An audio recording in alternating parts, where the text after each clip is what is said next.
Well, hello, hello. Welcome. Scrap oh, Scrappy Grandma here. And my name's Lanita. And this is my weekly reading of the Bible. This is where I read the Torah portions. I'm reading the first 5 books of the Bible. And it is called Shelach.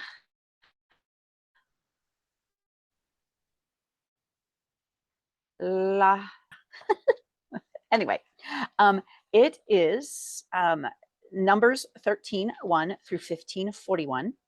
And the Haftarah, which is from the prophets or the books of wisdom, is Joshua 2:1 through 2:24, and then Matthew 10:1 through 14. And I like to start off, actually, I'm going to start off with prayer. Father Yah, thank you so much for this time.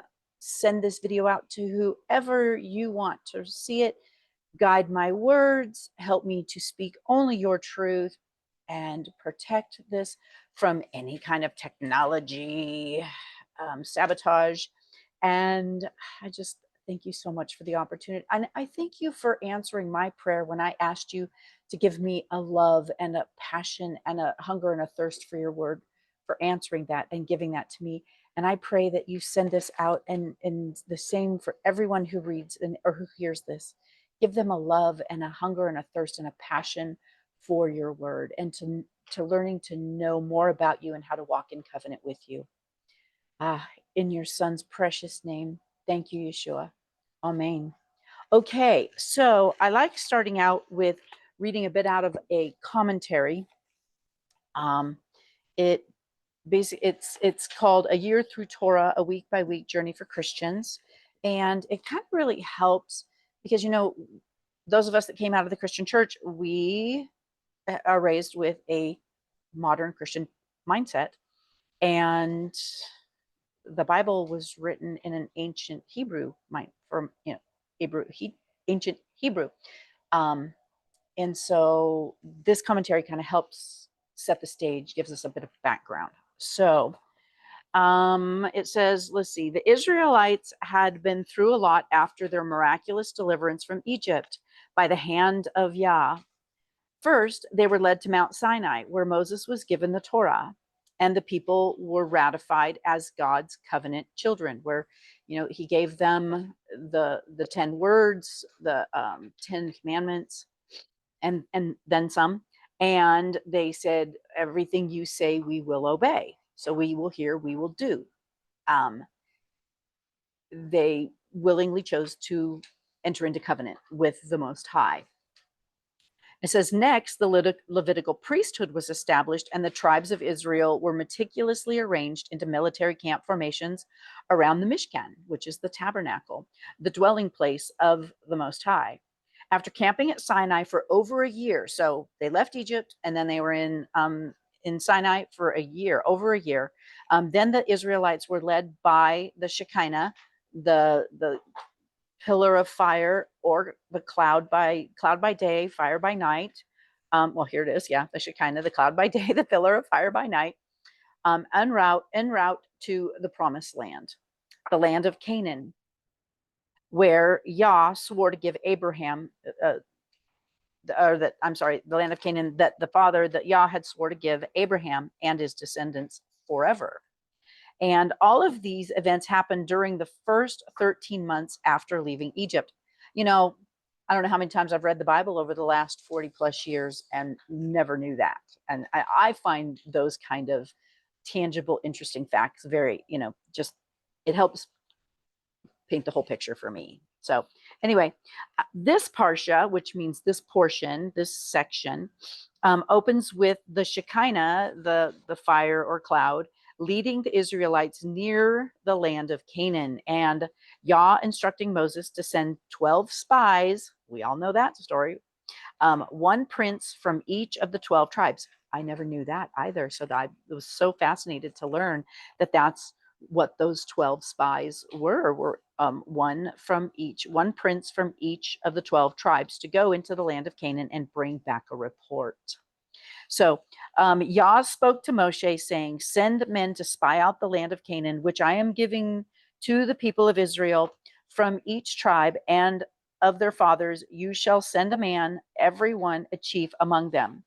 So midrash, it says midrash about the spies. So midrash is basically when people, after they've read this portion, they kind of get together. It's kind of what the women in my Bible study group and we do on Thursdays. We kind of get together and then we discuss what the Father has revealed to us during the week for that portion. So that's what this is, and it's been going on. I mean, Yeshua and his disciples, they all studied the Torah portions also and had midrash. So anyway, Jewish tradition, or let's see, Jewish tradition suggests that the children of Israel suddenly became fearful at the prospect of leaving Sinai to conquer the promised land. After all, the 7 Canaanite nations living there had a reputation for being fierce and depraved, and the people were unsure how they would be able to defeat them in battle. Therefore, they asked Moses to send spies ahead in order to assess the enemy's strength.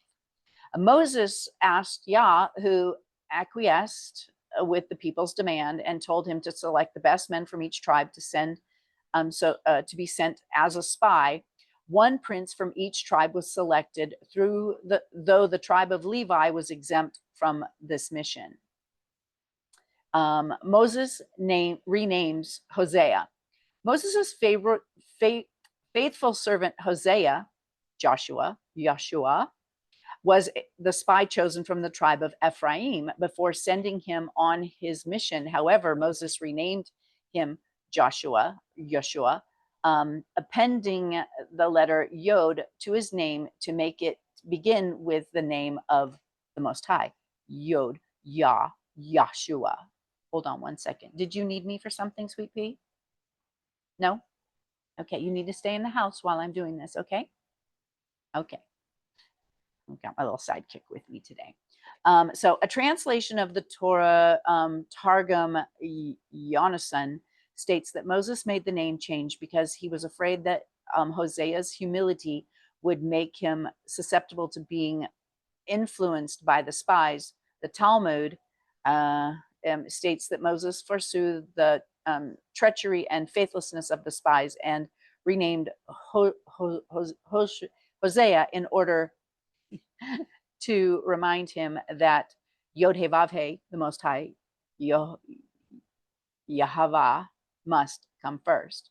Moses' instructions. Moses instructed the spies to begin in the south by the way of the Negev. Work their way north. They were to assess the strength and number of the inhabitants, noting whether they lived in walled or unwalled cities. Apparently, this information would be used when Israel would begin to conquer the land. The spies were also to take samples of the land's produce and bring it back to the camp. According to Midrash, the spies traveled as a group of 12 without disguise. Yah performed miracles for them too by causing them to go unnoticed. But if anyone suspected them, they would be rendered speechless. The sin of the spies. On the 9th of Av, after 40 days scouting the promised land, the spies returned to the camp of Israel at Kadesh Barnea, carrying an enormous cluster of grapes that they took from the valley of Eshcol, a giant-sized pomegranate, and a huge fig. Midrash states that the fruits were so large that it took one man to carry the pomegranate, another to carry the fig, and 8 to carry the cluster of grapes. Instead of reporting to Moses, however, the spies appealed directly to the people, and they began affirming that the land was indeed flowing with milk and honey, and pointed to the oversized fruits as evidence. However, they went on to say that the inhabitants of the land were fearsome, and there were even giants, Anakim, who lived there. In short, they concluded that it would be impossible for Israel to conquer the 7 Canaanite nations who lived there, especially since they lived in fortified cities. But Caleb, the spy sent from Judah, tried to encourage the people. Let us go up at once and occupy it, for we ate well I'm sorry, for we are well able to overcome it. The other spies, except for Joshua, contradicted him, however, and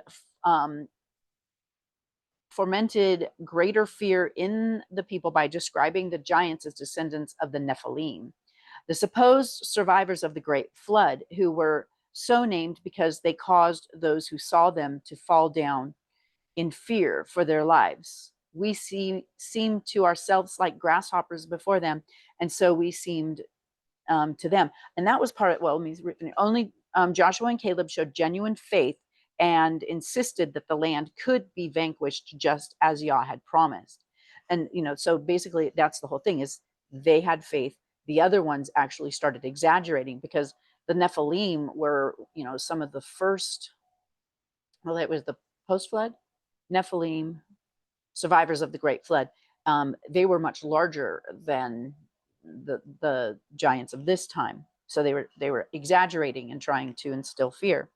So the people rebelled upon hearing the evil report of the 10 spies, despite Caleb's encouragement that Yah would give Israel the land. He promised the people wept and murmured about their situation. Why is Yah bringing us into this land to fall by the sword? Our wives and our little ones will become a prey.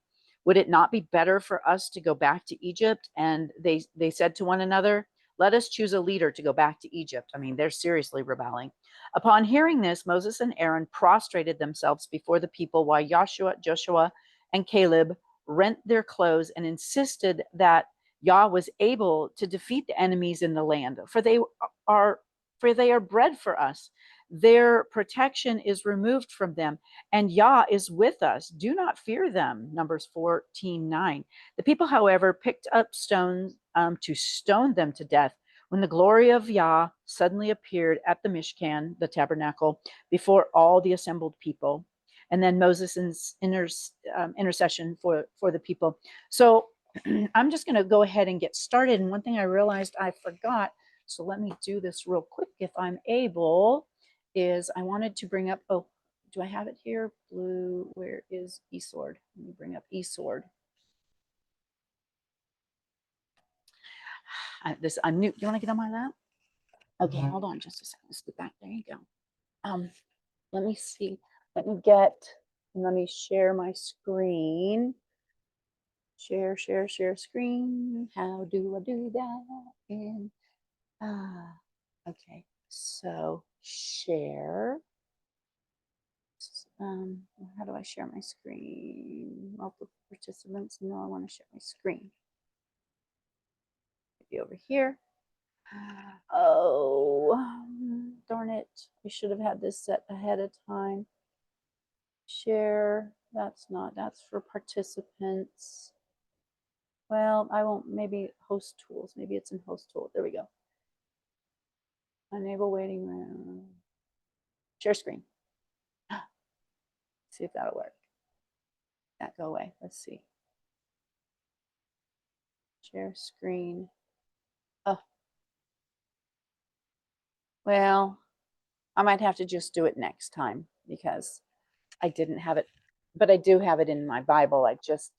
I want to start putting it up on the screen. Let me see here. If I have this, and then I do this, and I do this, and I do this. Let's see here. Share. That's not it.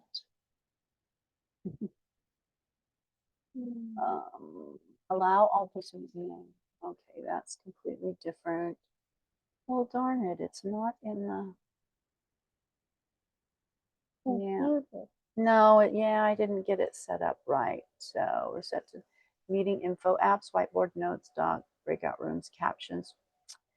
Darn. Okay, so we'll just read from here. I might have trouble reading with it. We'll do my best with you on my lap. Okay, sweet pea? Okay, so here we go. So 13:1. And Yah spoke to Moshe, saying, send men to spy out the land of Canaan, which I am giving to the children of Israel. Send one man from each tribe of their families, every one a leader among them. And by the mouth of Yah, hold on. Oh, it's on. Yep, it's on. Okay. And by the mouth of Yah, Moshe sent them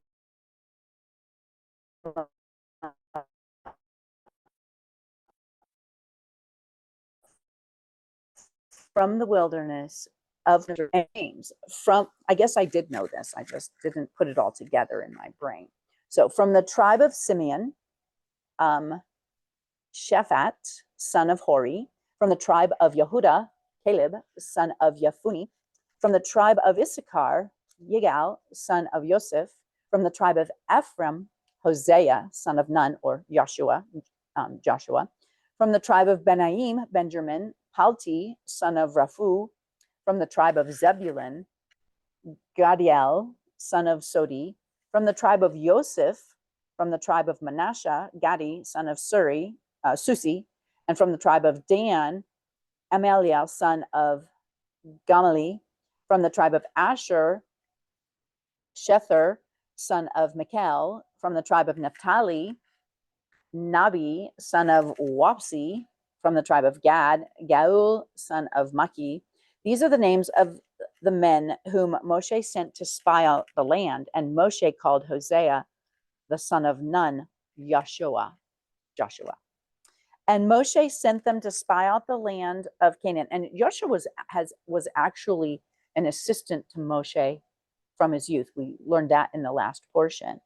And Moshe sent them to spy out the land of Canaan and said to them, go up here into the south and go up to the mountains and see what the land is like, and the people who dwell in it, whether strong or weak, whether few or many, whether the land that they dwell in is good or evil, whether the cities they inhabit are in camps or strongholds, and whether the land is rich or poor, or whether there is forests there or not. And you shall be strong and bring some of the fruit of the land.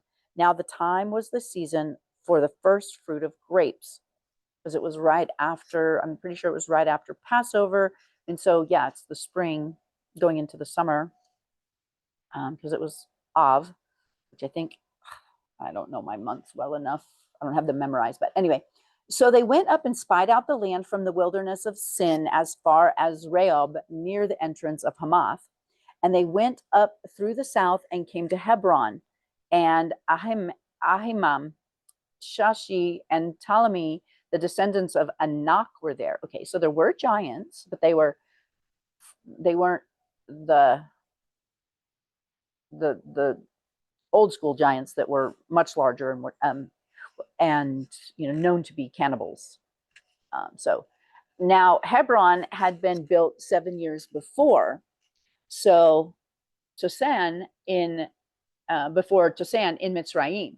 And they came to the Wadi Eshcol and cut down from there a branch with one cluster of grapes, and they bore it between two of them on a pole, also of the pomegranates and of the figs. And the place was called the Wadi of Eshcol because of the cluster which the men of Israel cut down from there. And they returned from spying out the land after 40 days, and they went and they came to Moses, and Aaron, and all the congregation of the children of Israel in the wilderness of Paran at Kadesh. And they brought back word to them and to all of the congregation and showed them the fruit of the land.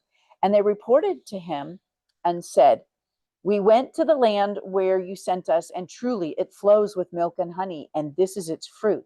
But that but changed so much. But the people who dwell in the land are strong, and the cities are walled, very great. And we saw the descendants of Anak there too. The Amalekites dwell in the land of the south, while the Hittites and the Jebusites and the Amorites dwell in the mountains. What's that?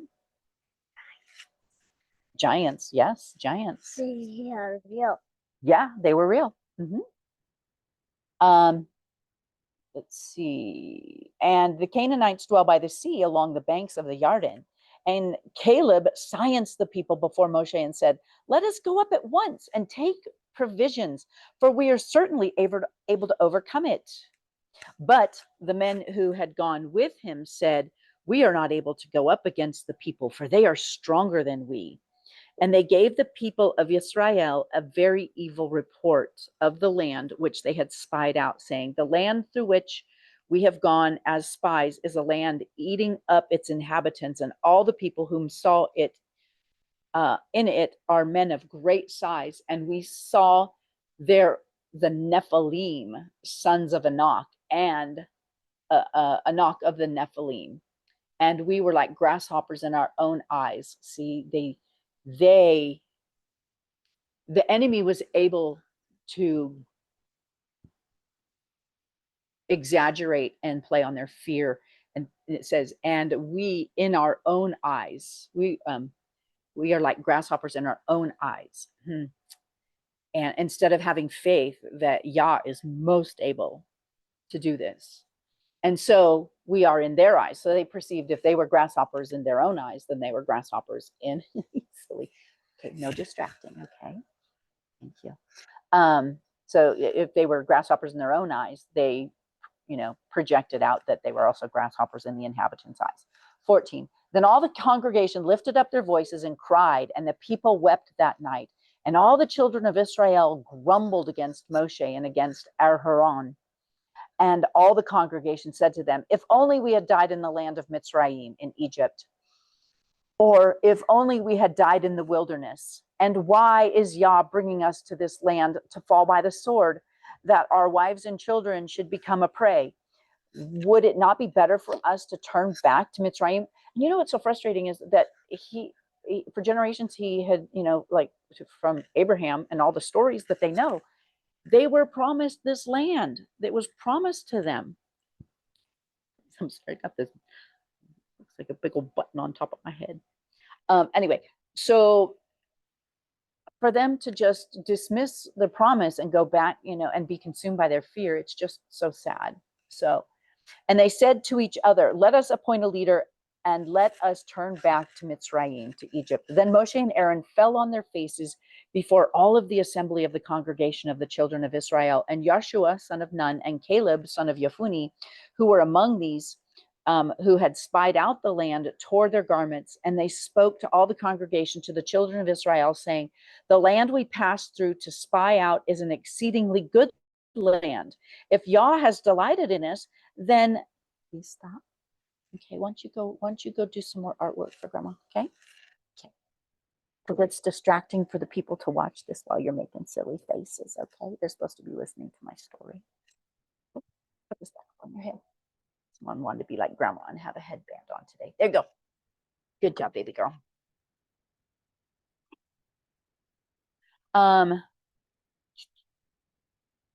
If Yah is delighted in us, then he shall bring us into the land and give it to us, a land which is flowing of milk and honey. Only do not rebel against Yah, nor fear the people of the land, for they are our bread. Their defense is turned away from them, and Yah is with us. Do not fear them.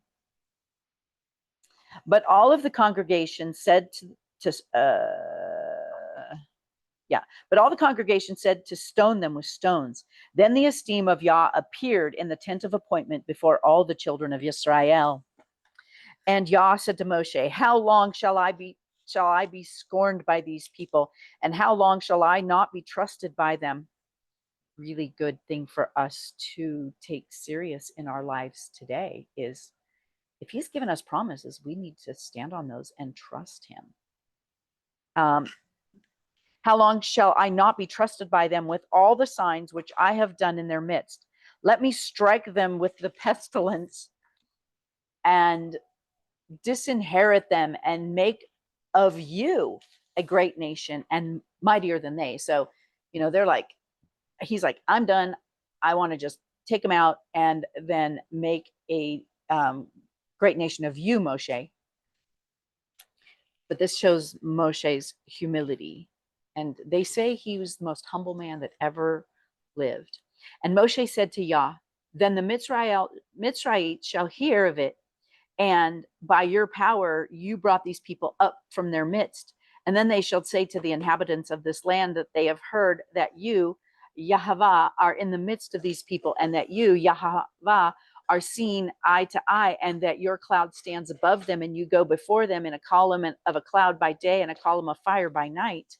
Now, if you shall kill these people as one man, then the nations which have heard of your report shall speak, saying, because Yah was not able to bring these people into the land which he swore to give them, therefore he slew them in the wilderness. And now I pray, let the power of Yah be great, as you have spoken, saying, Yah is patient and of great loving commitment, forgiving crookedness and transgression, but by no means leaving unpunished, visiting the crookedness of the fathers on the children to the third and fourth generation. Please forgive the crookedness of this people according to the greatness of your loving commitment, as you has forgiven this people from Mitzrayim even until now. And Yah said, I shall forgive according to your word. So Moshe being a foreshadow of our Messiah as being an intercessor for the people. And but truly, as I live, and all the earth is filled with the esteem of Yah, for none of these men who have seen my esteem and the signs which I did in Mitzrayim. I mean, you got to realize these people, they went through the sea of reeds, that on dry land. I mean, huge. The fact that they're following a pillar of smoke and fire every day, and manna is being poured out to sustain them and give them, and they still don't believe he's capable. They've already defeated so many, other nations. So none of these men who have seen my esteem and the signs which I did in Mitzrayim and in the wilderness have tried me now these 10 times and have disobeyed my voice, shall see the land of which I swore to their fathers, nor any of those who scorned me see it. But my servant Caleb, because he has a different spirit in him and has followed me completely, I shall bring it into the land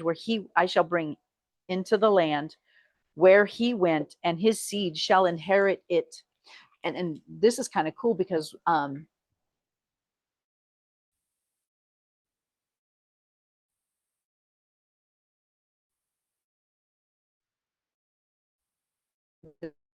the descendant Caleb got to go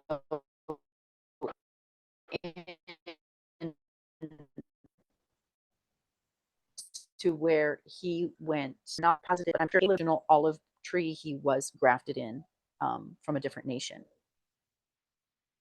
but I'm not positive. So I will research that. Self-note on Caleb. Okay.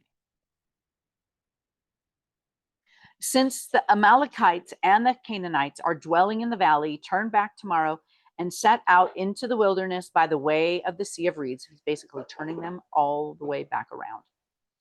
And Yah spoke to Moshe and to Aaron, saying, how long shall this evil congregation have this grumbling against me? He takes grumbling. You figure if you're complaining, and I'm guilty myself, really work on it though, because if we complain, basically that's saying we are not satisfied with his provision. And grumbling, he takes grumbling really serious, as you'll see here. How long shall this evil congregation have this grumbling against me? I have heard the grumblings which the children of Israel are grumbling against me. Say to them, as I live, declares Yahweh, as you have spoken in my hearing, so I do to you. The carcasses of you who have grumbled against me are going to fall in the wilderness. All of you who registered according to your entire number from the 20 years old and above, none of you except Caleb, son of Yefunni, and Yehoshua, son of Nun, shall enter the land which I swore I would make you dwell in. But your little ones, whom you said would become prey, I shall bring in, and they shall know the land which you have rejected. I mean, serious consequences. Serious consequences. Sometimes we might want to look at our lives and what's happening in them and pray about if what's going on might be a consequence from something we spoke or an attitude that we had or grumbling that we did.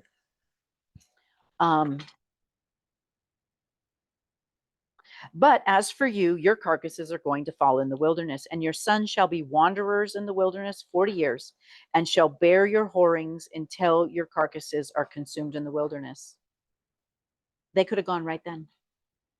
Look at the consequences. 40 years they had to wander until that entire generation died before now they were able to go into the promised land.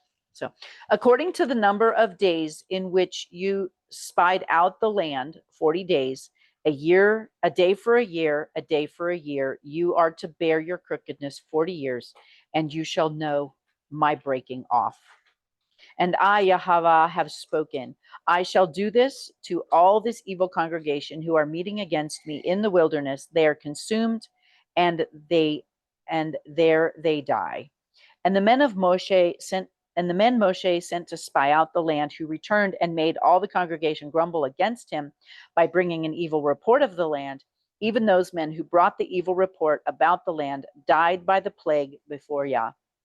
And those men who went to spy out the land, only Yehoshua, and son of Nun, and Caleb, son of Yehophuni, remained alive. And when Moshe spoke these words to all the children of Israel, the people mourned greatly.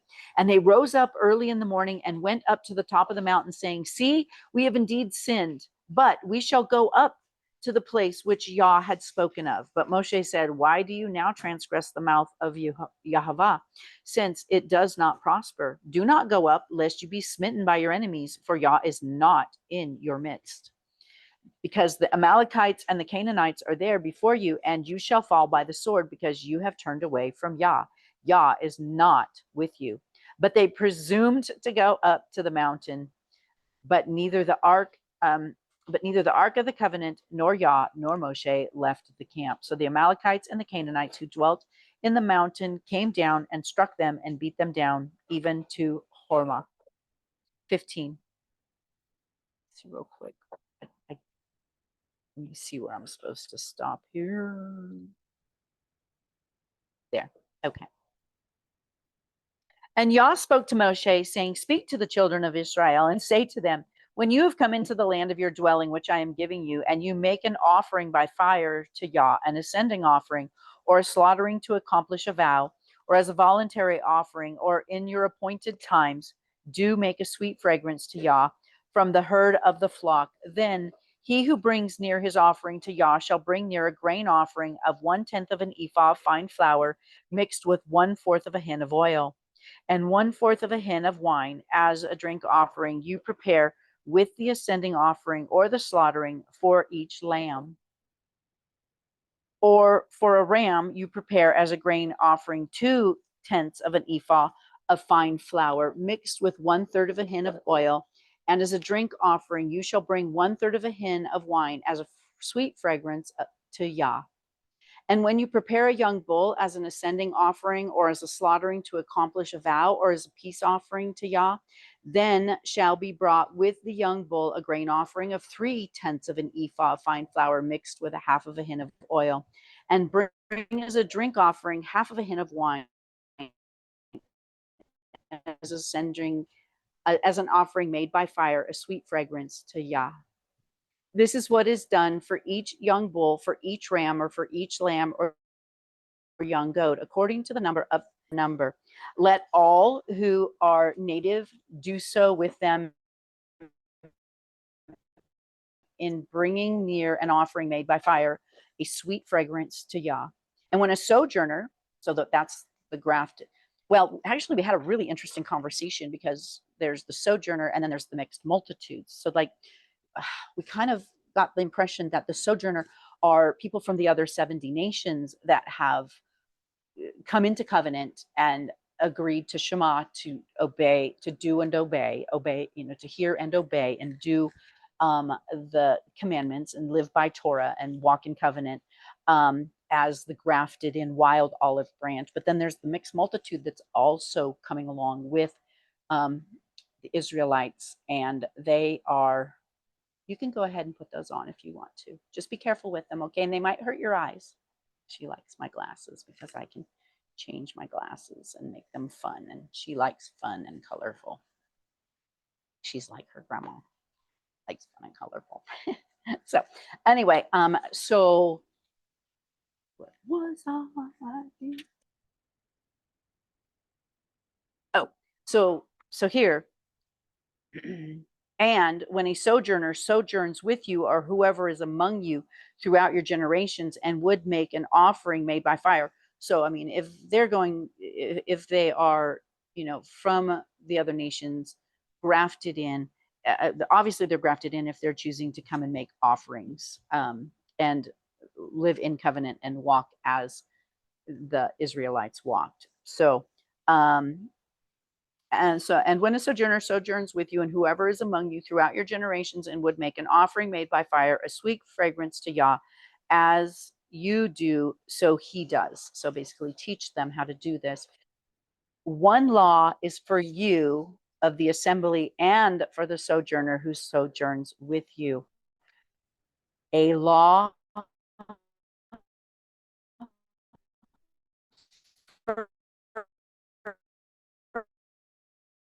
forever throughout your generations. And the tribes were scattered, they were dispersed among all the nations when they um, and so none of us know if we have, I mean, some of us do, DNA. I found out that I probably do because my great great great grandfather on my father's side was, well, his brother was the governor of California, and my uncle, and he was Jewish, and then he converted to Christianity right before his death. So I probably have DNA from the tribe of Yehuda, because Jewish is just from the tribe of Judah, and then all the other tribes. So the Jews are from the tribe of Judah.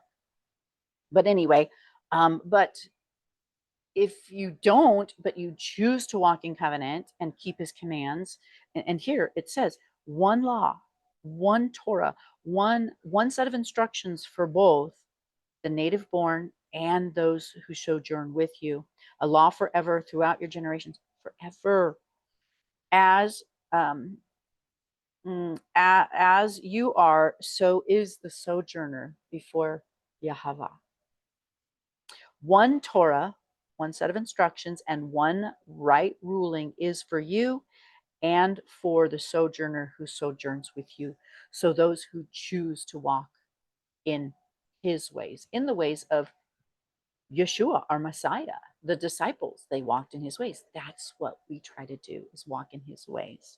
So, and Yah spoke to Moshe, saying, speak to the children of Israel and say to them, when you come into the land to which I bring you, then it shall be when you eat of the bread of the lamb that you present a contribution to Yah. Present a cake of the first of your dough as a contribution of the threshing floor you present it.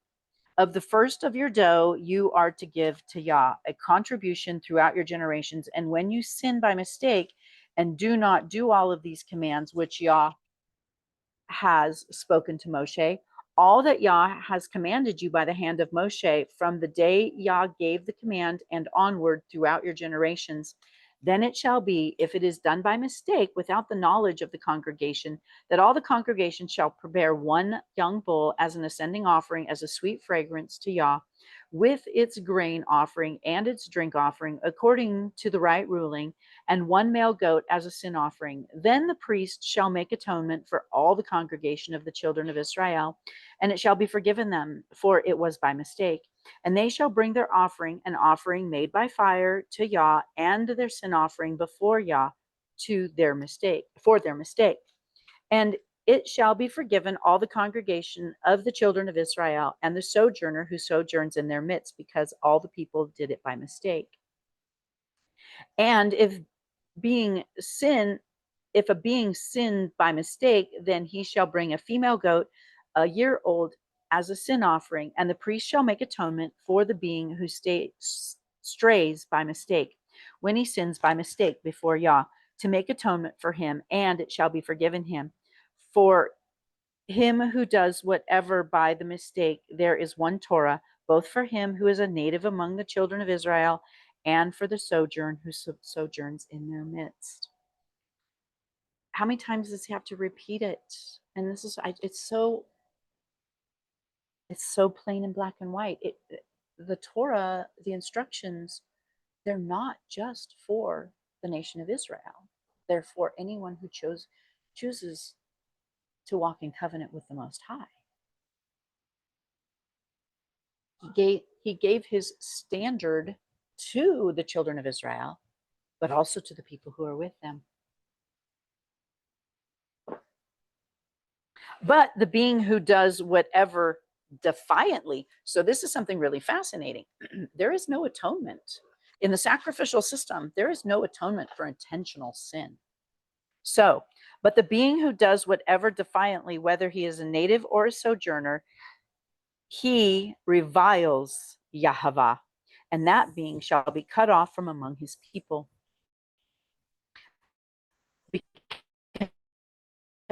Because he has despised the word, he actually cut off, his crookedness is upon him. And the reason why they cut him off is because bad apples ruin the whole bunch. And if he's allowed to stay, he will corrupt more people. And while the children of Israel were in the wilderness, they found a man gathering sticks on the Sabbath day. What's the matter, baby? Like this small. That small? Yeah. Where's it at? In the bedroom. Can you squish it? No, it's really fast. It's really fast? Okay, I can't, I'm not going to stop right now. So maybe stay out of there for right now. And if it's still there when I'm done, then I'll handle it for you, okay? Okay, thank you. So they found a man gathering sticks on the Sabbath day. So definitely going against his instructions because we're supposed to rest. And those who found him gathering the sticks brought him to Moshe and to Aharon and to all the congregation, and they put him under guard because it had not been declared what should be done to him. And Yah said to Moshe, the man shall certainly be put to death. All the congregation stoning him with stones outside the camp. So basically, they were to make an example out of him. And everybody needed to participate to really forge it in their mind. Yah's not playing around. He means what he says, and he says what he means. So, and Yah said to Moshe, the man shall be certainly put to death, and all the congregation stoning him with stones outside the camp. And all the congregation brought him outside the camp and stoned him with stones, as Yah had commanded Moshe, and he died. And Yah spoke to Moshe, saying, speak to the children of Israel, and you shall say to them to make tzitzits. See, I love this. I'm not even sure when I started wearing tzitzits. Maybe it was last year, maybe it was the year before. And I wear them. Well, let me read this and then I'll explain. Make tzitzits on the corners of their garments throughout their generations, and put a blue cord in the tzitzits of the corner. And it shall be to you for a tzitzit, and it shall be to you for a tzitzit, and you shall see it, and shall remember all the commands of Yah, and shall do them, and shall not search after your own heart and your own eyes, after which you went whoring, so that you remember and shall do all my commands, and be set apart unto your Elohim. I am Yahweh, your Elohim, who brought you out of the land of Mitzrayim to be your Elohim. I am Yahweh, your Elohim. I wear tzitzit because it's like I wear a wedding ring. And I was distracted with Bean and everything. Well, hold on. I just didn't put them on this morning. And I thought about it and I'm like, oh, they won't see it. See, hold on just a second. What, baby? Uh-huh. Do you still see it? No, it just disappeared. It disappeared, so it's somewhere in the bedroom. Oh, silly spiders. Hold on just a second, okay?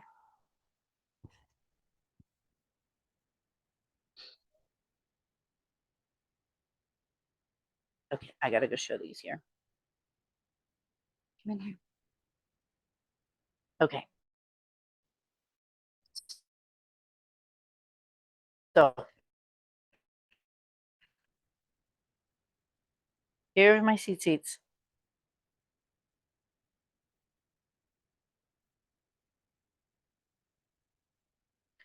So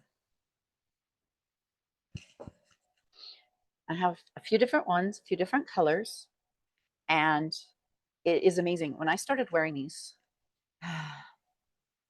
it's like wearing my wedding ring. It's a reminder, not for anyone else, just for me. I wear them to remind myself of who I belong to and what he requires of me so that I will act accordingly. And so, and it's interesting enough, and I didn't know that today was going to be the passage on seats, but yeah. And then the head covering is actually new, and so you know the word says that our hearts are horribly wicked. And, the world says, follow your heart and pursue happiness. And the word says, your hearts are deceitfully wicked. And my heart is deceitfully wicked. And I'm just not very nice.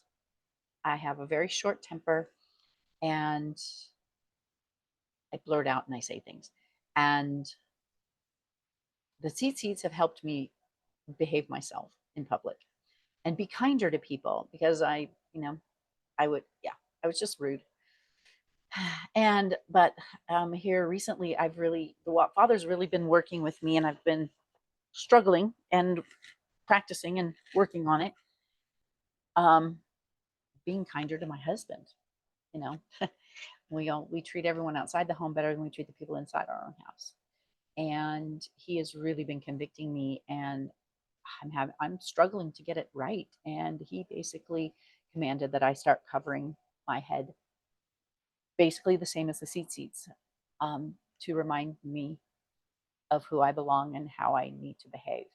And that my husband is my covering and I need to treat him with honor and respect and be kind. And I'm still, it's a work in progress, very much a work in progress. But so yeah, the seats were, it was because he went out, the guy went out and was collecting firewood when he's not supposed to be. And he's like, Father's like, okay, you need a physical reminder so that you follow my commands. And I need physical reminders to follow his commands and to behave, to choose right choices. And so that's me. I mean, head coverings not mandatory. This is something, well, it is for me because he basically said, you are going to cover your head in humility until you get this right, until you break this habit of, you know, I was raised by strong, dominant women. My grandmother was a strong, dominant woman. My mother was a strong, dominant woman. And most of us women that were raised in this, in these generations, we were raised with feminism and women's lib, and we don't need men, and you know, everything we've learned in this generation, our entire life, has been not biblically not biblical principles. And so it's, and I'm in my 60s, so I've got decades of really bad training. So it's going to take a physical representation to continuously remind me who I belong and how I need to be, who I belong to and how I need to behave. So, all right, we're going to move into the Haftarah, which is Joshua, Yehoshua, and 2. And Yehoshua, son of Nun, secretly sent out 2 men. Now, so this is 40 years later. Moses has died. They are getting ready to now, 40 years later, go into the promised land. And Yehoshua, son of Nun, secretly sent out 2 men from Shittim to spy, saying, go and see the land and Jericho. And they went and came to the house of a woman, a whore, and her name was Rahab, and they laid down there. But it was reported to the sovereign of Jericho, saying, being disrupted again. Can you give me a few more minutes? Okay.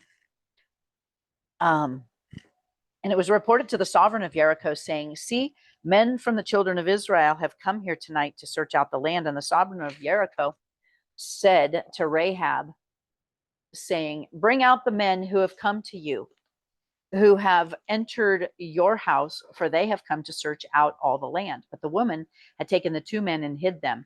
So she said, these men came to me, but I do not know where they were from. When it came to be as the gate was being shut, when it was dark, that the men went out, and I do not know where the men went. Pursue them quickly so that you can overtake them.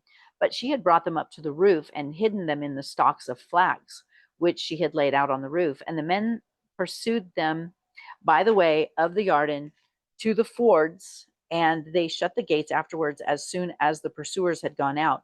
And before they lay down, she came up to them on the roof, and she said to them, I know that Yah has given you the land, and that the fear of you has fallen on us, and that all the inhabitants of the land melt away because of you.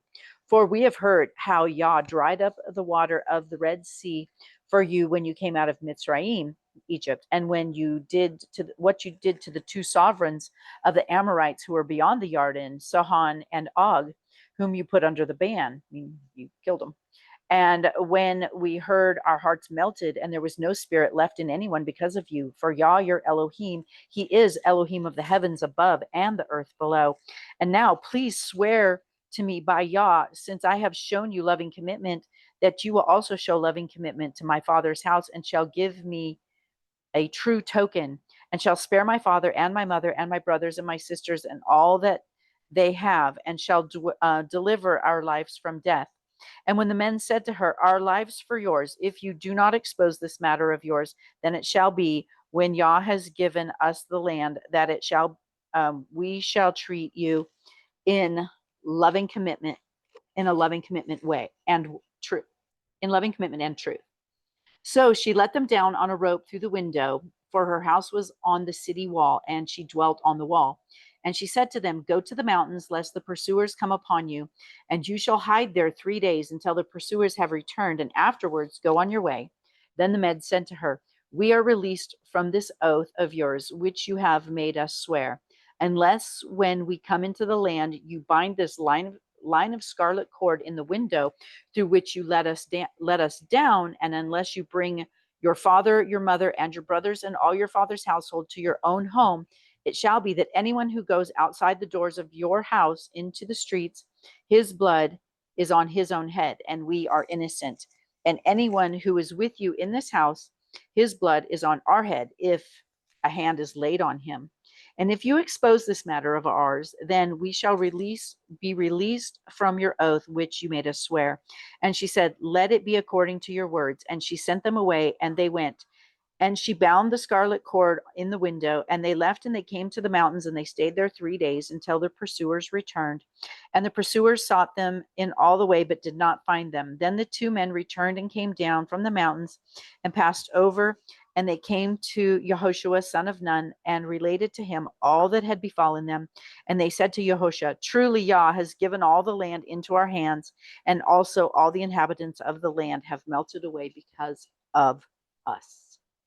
So, big difference 40 years later. And in the Gospels, 10, Matthew 10. And having called his 12 taught ones near his disciples, he gave them authority over unclean spirits to cast them out and to heal every disease and every bodily weakness. And these are the names of the 12 emissaries. First, Simeon, who is called Kepha, that's Peter, and Andrew, his brother, and Jacob, son of Zebedee, and John and the sons of Zebedee, and Johanan, John, his brother, Philip and Bartholomew, Thomas, and Mattiyahu, Matthew, the tax collector, Jacob, the son of Alphi, Jacob, and Labi, whose last name was Tadai. Simeon, the Canaanite, Shimon, the Canaanite, and Yehuda from Karath, who did also deliver him up. Yeshua sent these 12 out, having commanded them, saying, do not go into the way of the nations, meaning you're not going to the Gentiles, and do not enter a city of the Sharonim, the Sharonim, I think that's the Samaritans. Let me check real quick if I can find it. Oh, come on. Here we go. Esword. Come on. Oh, no, that's an Esword. And I want to go to, come on. Matthew. What are you getting into me? Matthew 10.